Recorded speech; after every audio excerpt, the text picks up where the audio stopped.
मई 2025 में एक लैपटॉप खरीदना है 80,000 से लेकर 1 लाख तक के बजट में, तो ये वीडियो काफ़ी हेल्पफुल रहने वाली है। Hello guys, I am Vishal from Techzonical. अब शुरू करते हैं। चैनल पर अगर आप पहली बार आए तो सब्सक्राइब जरूर करना, क्योंकि मैं हर महीने ऐसी 3 वीडियोस लेके आता हूँ, 40 to 50,000, 60 to 70,000 and 80,000 to 1 lakh. ये इसी सीरीज का तीसरा वीडियो है। इसके 2 वीडियोस ऑलरेडी पोस्टेड है चैनल पे, आप वो जाके चेक कर सकते हो अगर आपको लो बजट में कुछ लैपटॉप खरीदना है। इसमें मैं सिर्फ प्रीमियम बजट की बात करने वाला हूँ। इस वीडियो को बनाते वक्त मैंने इस बात का खास ख्याल रखा है मैं हर टाइप के लैपटॉप बताऊँ, चाहे वो अल्ट्रा बुक्स हो या फिर 2-in-1 कैटेगरी के हो, एवरीडे यूज टाइप के हो, या फिर इवन गेमिंग और ग्राफिक सेंट्रिक्स लैपटॉप्स हो। 80,000 से लेकर 1 लाख तक के बजट में आपको कुछ भी खरीदना है, कैसे भी यूज केस के लिए, तो ये वीडियो एक परफेक्ट गाइड रहेगा। सभी लैपटॉप का लिंक आपको डिस्क्रिप्शन में मिल जाएगा, लेकिन वीडियो पूरा अंत तक देखकर आपको समझ में आ जाएगा कि आपके लिए कौन सा सबसे सही लैपटॉप है। सबसे पहले बात करते हैं कुछ अल्ट्रा बुक्स की, जो कि मुझे काफी इंटरेस्टिंग लगते हैं। एप्पल का MacBook air with M4 chip. अब ये लैपटॉप को मैं हर महीने ऑलमोस्ट रिकमेंड कर रहा हूँ, क्योंकि सच बताऊँ तो 1 लाख के बजट में इसके जैसी परफॉर्मेंस वाला कोई और लैपटॉप आपको नहीं मिलेगा। अगर आपका यूज़ केस चाहे कुछ भी हो, इवन 4K तक की वीडियो एडिटिंग भी करनी हो, तो ये एक परफेक्ट लैपटॉप है खरीदने के लिए। लेकिन बशर्ते आपको सॉफ्टवेयर वगैरह के पैसे देने पड़ेंगे, जैसे कि अगर इसमें आप फाइनल कट प्रो जैसा सॉफ्टवेयर यूज़ करते हो वीडियो एडिटिंग के लिए, तो वो काफ़ी ज़्यादा अच्छा चलता है। वहीं पर एडोबी प्रीमियर प्रो के लिए थोड़ा स्ट्रगल करता है। इसमें आपको 10 कोर का CPU और 8 कोर का GPU मिलता है, जो बेस वेरिएंट है उसमें ही। और एक अच्छी बात कि M4 चिप के साथ एप्पल अब 16 GB की रैम, यूनिफाइड रैम दे देता है इसी प्राइस में, विच इज़ वेरी नाइस। अब ऐसा मत समझना कि ये ऑलमोस्ट 1 लाख तक का है। आपको स्टूडेंट डिस्काउंट या फिर कार्ड डिस्काउंट लगा के ये ऑलमोस्ट 85 to 90,000 के बीच में पड़ेगा। मेरा रिकमेंडेशन ये भी रहेगा कि आप इसको एप्पल की वेबसाइट से खरीदो। वहाँ पर एक्सिस कार्ड पे मैं देख रहा था 10,000 का ऐसे ही डिस्काउंट है, तो आपको ये विदिन 90,000 मिल जाएगा। दैट्स वाई ये इस वीडियो का पार्ट है, और मुझे इस लैपटॉप से परफेक्ट लैपटॉप कोई भी नहीं लगता। अगर आपको अल्ट्रा बुक खरीदना है एवरीडे यूज टाइप के लिए, तो बिल्कुल परफेक्ट रहेगा, और आपको मैकबुक और एप्पल का जो है ब्रांड रिलायबिलिटी फैक्टर भी इसमें मिल जाएगा। अगर आपने इसको खरीद लिया तो अगले 5-6 साल 7 साल तक आपको कोई और दूसरा लैपटॉप खरीदने की जरूरत ही नहीं पड़ेगी। लेकिन मान लो एप्पल में जैसे मैकबुक अगर आपको नहीं खरीदना है, तो विंडोज में भी कुछ अच्छे ऑप्शन है। सबसे बढ़िया ऑप्शन तो मुझे लगता है एसएस का ZenBook A14। इसका रीजन ये है कि 14 इंच होने के बावजूद भी सिर्फ 0.98 kg का है, मतलब कि हुआ ये 1 किलो से भी हल्का है, even lighter than Apple MacBook. जो मैकबुक एयर M4 है ना, वो 1.2 kg का ऑलमोस्ट होता है, तो ये उससे भी ज़्यादा हल्का है। इसीलिए मैंने इसको अल्ट्रा बुक की कैटेगरी में रखा है, क्योंकि काफ़ी स्लिम ट्रिम सा लैपटॉप है। वैसे 13 इंच का नहीं है, लेकिन 14 इंच का है, और आपको थोड़ी बड़ी स्क्रीन मिल जाएगी कंपेयर टू एप्पल। इसमें स्नैपड्रैगन का X प्रोसेसर लगा हुआ है, तो ये प्रोसेसर जो है ARM आर्किटेक्चर का, और आपको इसमें लॉन्ग बैटरी लाइफ मिलेगी, up to 14 hours, even 15 hours तक की बैटरी लाइफ आपको मिल जाती है, जैसे कि मैकबुक एयर में मिलती है। 45 टॉप्स की NPU परफॉर्मेंस भी है, तो AI इनेबल्ड टास्क भी है, आराम से हैंडल कर लेगा। और ये एक कोपायलट पीसी है, तो आपको कोपायलट इंटीग्रेटेड मिलेगा माइक्रोसॉफ्ट की तरफ से। बाकी जो स्टूडियो इफेक्ट होते हैं, जैसे कि बैकग्राउंड ब्लर वगैरह, वो सब कुछ ऑटोमेटेड हो जाता है बिकॉज ऑफ NPUs। वो काफ़ी अच्छा सीमलेस हो जाता है इन सब लैपटॉप्स में। आपको MS Office 2024 edition pre installed होकर मिल जाता है। 16 GB की रैम, 512 GB की SSD भी अच्छी खासी मिल जाती है, और 70 वाट आवर्स की ऑफकोर्स इसमें बैटरी कैपेसिटी दी गई है। बैकलिट कीबोर्ड भी दिया गया है। एक जो अच्छा डिस्प्ले भी यहाँ पर मिल जाता है आपको LED वाला फुल HD रेजोल्यूशन का, जबकि मैकबुक में हायर रेजोल्यूशन मिलता है, तो इसमें थोड़ा सा वो कम्प्रोमाइज्ड है। अगला जो लैपटॉप मैं आपको रिकमेंड करना चाहूंगा डेल की तरफ से, डेल का Inspiron 5000 सीरीज का बहुत ही ज़्यादा सही लैपटॉप है। अगर आपको 13 इंच में कुछ खरीदना है विंडोज़ लैपटॉप, और जैसे कि आपको Asus ना खरीदना हो या फिर स्नैपड्रैगन X ना खरीदना हो, क्योंकि स्नैपड्रैगन X के साथ एक इशू है, बहुत सारे विंडोज़ का नेटिव ऐप सपोर्ट नहीं मिलता है, जैसे कि एडोबी प्रोडक्ट्स, उसे आपको एमुलेटर में चलाना होगा, फिर परफॉर्मेंस काफ़ी ड्रॉप होती है। तो स्नैपड्रैगन X को आप एवरीडे यूज टाइप में ही खरीदना, लेकिन अगर आपको कोई और टास्क करने हो तो ये वाला खरीदना। लेकिन अगर आपको कोडिंग करनी है तो फिर स्नैपड्रैगन X में कोई खास इश्यूज नहीं है, वो सब कुछ आराम से हैंडल हो जाएगा। लेकिन अगर आपको डेल जैसे ब्रांड का कुछ खरीदना है, मतलब Asus नहीं खरीदना चाहते, आपको थोड़े पैसे ज़्यादा देने पड़ेंगे। 1,01,000 तक में ये काफ़ी अच्छे प्रोसेसर के साथ में आता है, इंटेल कोर अल्ट्रा 7 155H। ये जो प्रोसेसर है काफ़ी तगड़ा सा प्रोसेसर है, 16 कोर हो जाते हैं इसमें, 4.8 GHz तक की मैक्सिमम फ्रिक्वेंसी। इसमें भी आपको एक इंटीग्रेटेड NPU वगैरह मिल जाएगा, तो NPU डेडिकेटेड इसमें भी मिलता है, लेकिन स्नैपड्रैगन X के मुकाबले इसका जो AI चिप है वो थोड़ा सा अंडर पावर्ड है। 16 GB की रैम, 1 TB की आपको SSD मिलती है, तो आपको यहाँ पर स्टोरेज भी ज़्यादा मिल रही है, बैकलिट कीबोर्ड और फिंगरप्रिंट रीडर मिलती है। ये वेट जो है ना 1.2 kg का है, तो ये ऑलमोस्ट इक्विवेलेंट टू मैकबुक का जो वेट है वही वाला वेट है। एक और थोड़ी सी प्रॉब्लम जो मुझे लगती है इस लैपटॉप में, यहाँ पर आपको हाई रेजोल्यूशन नहीं मिलेगा, सिर्फ फुल एचडी रेजोल्यूशन मिलेगा और कोई भी ओएलईडी डिस्प्ले नहीं, यहाँ पे सिर्फ WVA टाइप का डिस्प्ले मिलेगा। बाकी सब कुछ जो भी चीजें हैं वो सब कुछ कॉमन है, जैसे कि थंडरबोल्ट 4। इस बजट में अगर आप जा रहे हो आपको ये सारी चीजें बहुत ही बेसिक सी हैं, सभी लैपटॉप में मिलती है। मैंने ये मेक श्योर किया है जो भी लैपटॉप मैं रिकमेंड करूँ उसमें ज्यादा से ज्यादा अच्छी चीजें मिल जाए, तो आपको वो चिंता करने की जरूरत ही नहीं है। ये तो बात हो गई कुछ अल्ट्राबुक्स की। ये 3 लैपटॉप बहुत ही मुझे ज्यादा सही लगे हैं इस प्राइस रेंज में। अब बात करते हैं 14 इंच के नॉर्मल लैपटॉप, मतलब कि वो अल्ट्राबुक मैं नहीं कहूँगा क्योंकि बहुत ही लाइट वेट भी नहीं है और ना ही ऐसा कुछ बहुत ही स्लिम ट्रिम से हैं, लेकिन काफ़ी अच्छे परफॉर्मेंस वाले हैं। Lenovo का योगा स्लिम 7, अगर आपका बजट बहुत ही कम है, जैसे कि 80,000 के अंदर में ही कुछ आपको चाहिए, तो ये बहुत ही ज़्यादा वैल्यू फॉर मनी प्रोडक्ट लगता है मुझे। इसमें सिर्फ बात इतनी सी नहीं कि सिर्फ प्रोसेसर अच्छा हो गया या प्रोसेसर कम अच्छा हो गया, बात है ओवरऑल पैकेज कैसा है। इसकी बिल्ड क्वालिटी भी अच्छी होनी चाहिए, डिस्प्ले भी अच्छा होना चाहिए, फास्ट सी रैम होनी चाहिए, वो सारे पैरामीटर्स पे बहुत ही ज़्यादा खरा उतरता है। जैसे कि इसमें इंटेल कोर अल्ट्रा 5 125H लगा है, तो ये 80,000 के बजट में आपको मेक श्योर करना है कि ये वाले प्रोसेसर के लैपटॉप खरीदो, ज़्यादा अच्छा रहेगा। अगर आप कंपैरिजन करोगे, अगर आपको कोई i7 13 जनरेशन का प्रोसेसर मिल रहा हो 1355U या फिर H सीरीज़ वाला, ये प्रोसेसर उससे थोड़े से अंडर पावर्ड होंगे, लेकिन जो AI इनेबल्ड टास्क है ये ज़्यादा अच्छे हैंडल कर पाएंगे। आपको ऐसा मान के चलना है कि अगर आपको कोडिंग करनी है तो ये सब कुछ इसमें बड़े आराम से हो जाने वाला है, कोई टेंशन नहीं है। और यहाँ पर आपको वीडियो एडिटिंग में भी अगर फुल HD तक करोगे तो वो सब ठीक है, उतना हैंडल कर लेगा। 16GB की रैम 512GB की SSD, और क्योंकि इसमें 100% का DCI P3 कलर ग्रेडेड भी है तो आप इसे ग्राफिक डिजाइनिंग वगैरह के लिए भी इस्तेमाल कर पाओगे। इसमें काफ़ी अच्छी आपको कलर एक्यूरेसी मिल जाएगी।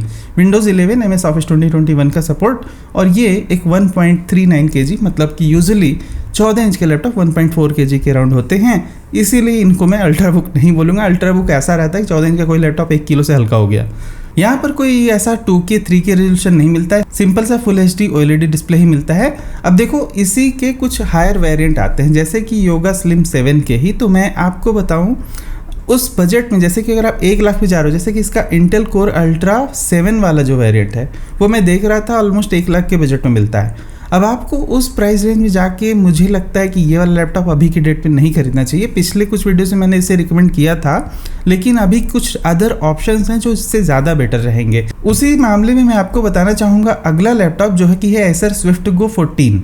अब देखो 92,000 में ही आपको सेम प्रोसेसर मिल जाता है और इस लैपटॉप में आपको बहुत ही ज़्यादा अच्छे फीचर्स मिल जाते हैं, जैसे कि यहाँ पर आपको 16GB की रैम 1TB की SSD भी मिलती है, तो स्टोरेज भी ज़्यादा है कंपेयर टू जो Lenovo का योगा स्लिम 7 आता है उसके। अगर आप उस पर 1 लाख रुपए देते हो अल्ट्रा 7 के लिए, तो ये जो है इसमें आपको एडवांटेज मिल जाएगा और इसका वेट भी थोड़ा कम है।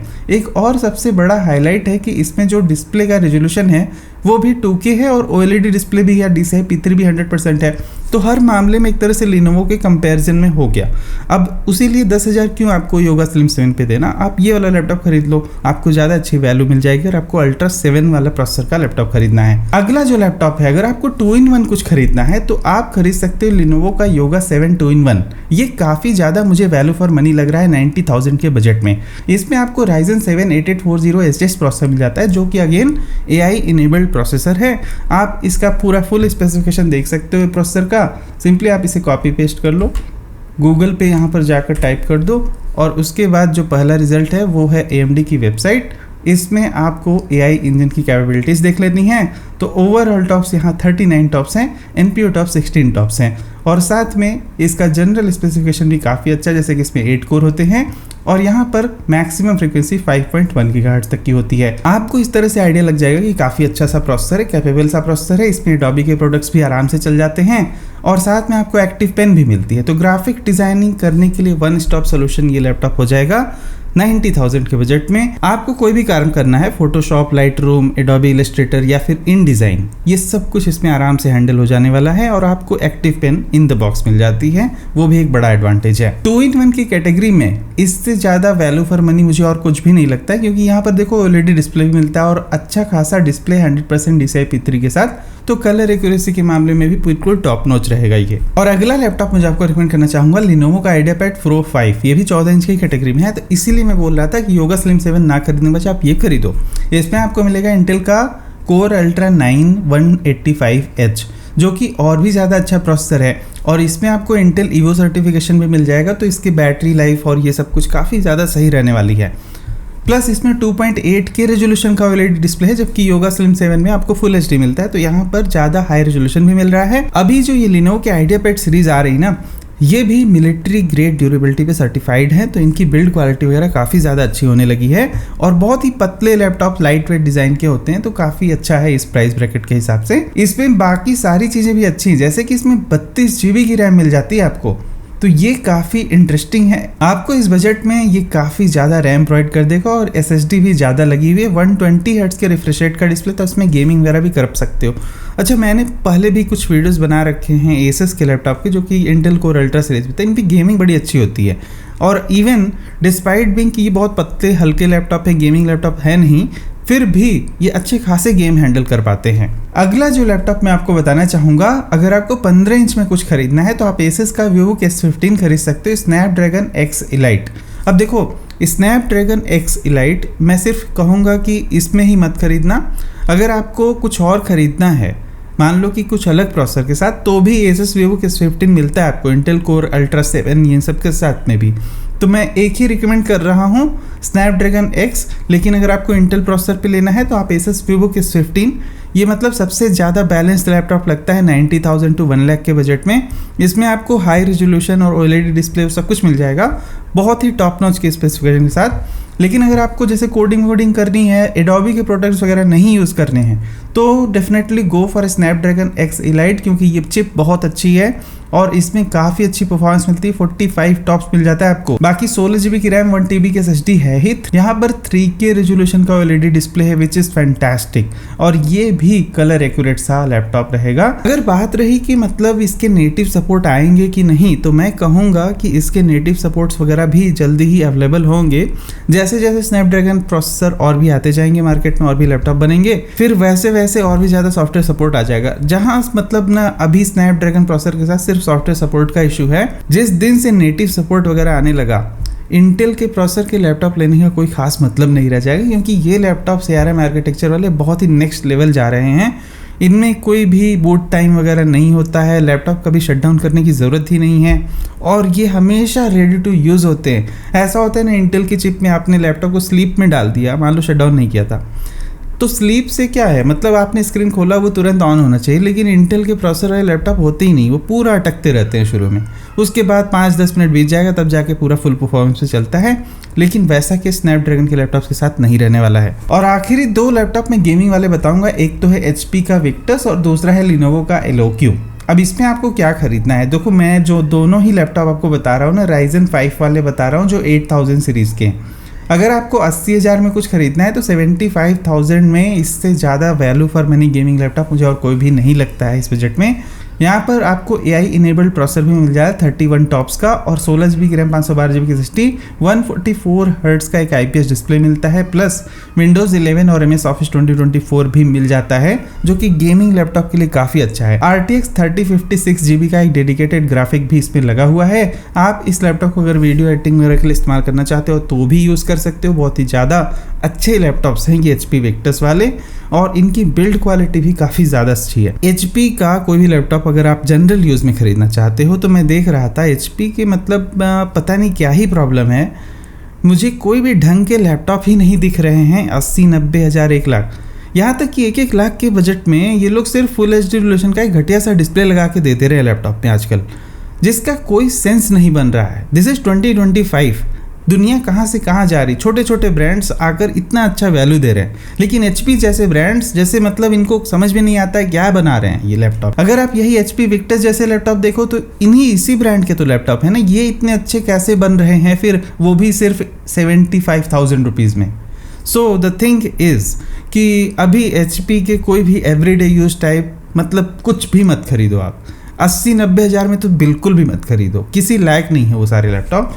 अगर आपको कुछ खरीदना है HP में तो ये Victus ही है एकमात्र ऑप्शन, जो कि काफ़ी अच्छा है।